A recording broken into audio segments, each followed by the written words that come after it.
দিলে দিলা রে ফরানে দিলা রে এত ব্যথা কেমনে দিলা রে দিলে দিলা রে ফরানে দিলা রে এত ব্যথা খিলাই দিলা রে তোমার লাগে পাগল আমি তুমি কেন বোঝো না দিনে রাতে তোমায় খোঁজে তুমি একবার খোঁজো না তোমার লাগে দেওয়ানা ফরান দিলে দিলা রে ফরানে দিলা রে এত ব্যথা কেমনে দিলা রে দিলে দিলা রে ফরানে দিলা রে এত ব্যথা খিলাই দিলা রে। যে গানটা আসছে গানটা অনেক সুন্দর একটা গান, মানে ফোক আঙ্গিকের, যে আমি যেহেতু ফোক গাই এই গানটাও ফোকের বাইরে না। গানটা সজীব চৌধুরী ওই মেক করেছেন, সুর লিরিসিস সবই তার, আর আমি গাওয়ার চেষ্টা করছি। গানটা অনেক সুন্দর, আমার অ্যাজ এ আর্টিস্ট হিসাবে আমার খুব ভালো লাগছে। গানটা রিলিজ দেওয়ার খুবই ইচ্ছা, 28 ডিসেম্বরে ইনশাল্লাহ সবার সামনে আসবে, মানে 31 উপলক্ষে আর কি। হ্যাঁ, মানে গানটা না একজন শুনলে সে যদি বলে যে না আমি শুধু শুনবো গানটা, তাহলে সে শুনতে পারবে। যদি বলে যে না আমি একটু নাচবো, সে অবশ্যই নাচতে পারবে। যদি বলে না আমার শুধু দেখতেও পারবে।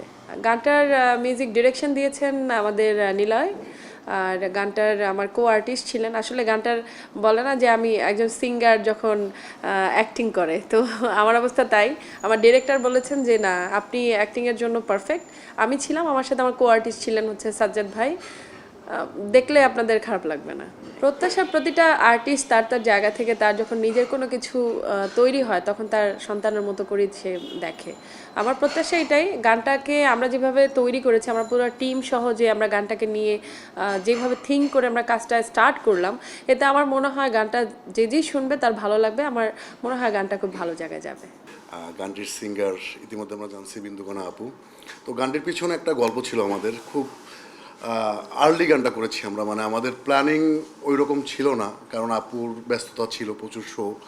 তো আপু আমাকে কত 7 তারিখে মেবি না 6 তারিখে ফোন দিছিল যে ভাইয়া 10 তারিখে গানটা করতে পারবেন কিনা। তো পুরোটাই নাচের গান, মানে সিলেটি ভাষা, এটা পুরোটাই 3.5 মিনিটের গান, পুরোটাই নাচের উপর গান। আর আপু বললো কী করা যায়, আমি আপুকে বললাম যে আপু এটা যেহেতু আপনারই গান আপনি নিজেই পারফর্ম করেন। আপু একবার বলছিল যে না তুমি আর্টিস্ট নাও, আমি বললাম যে না এটা যেহেতু আপনার গান আপনিই পারফর্ম করেন। হ্যাঁ, তো ওই ক্ষেত্রে আমাদের ওই পরের দিনেই রিহার্সেল ছিল আমাদের। হ্যাঁ, এবং গানের মাস্টার অডিওটাও আমাদের কিন্তু ওই দিনই রেডি করলাম আমরা, ওই দিনে রেডি করে। তো আমাদের একটা বড় সেট ছিল, এফডিসিতে 1 নম্বর ফ্লোরে কাজ করলাম, মানে হিউজ অ্যারেঞ্জমেন্ট ছিল গানটায়।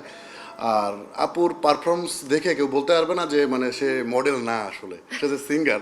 আমি তাকে চেষ্টা করছি অ্যাজ এ মডেল হিসেবে প্রেজেন্ট করার গানটায়।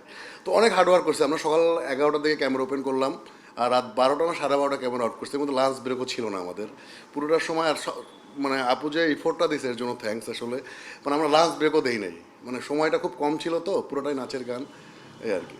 আপুর সাথে আমার এর আগেও কাজ হয়েছে অনেকগুলা, অন্যরকম। আপু মানে যে ফ্লেক্সিবল আপুর সাথে কাজ করে এটা আমি আসলে কোথাও পাই না।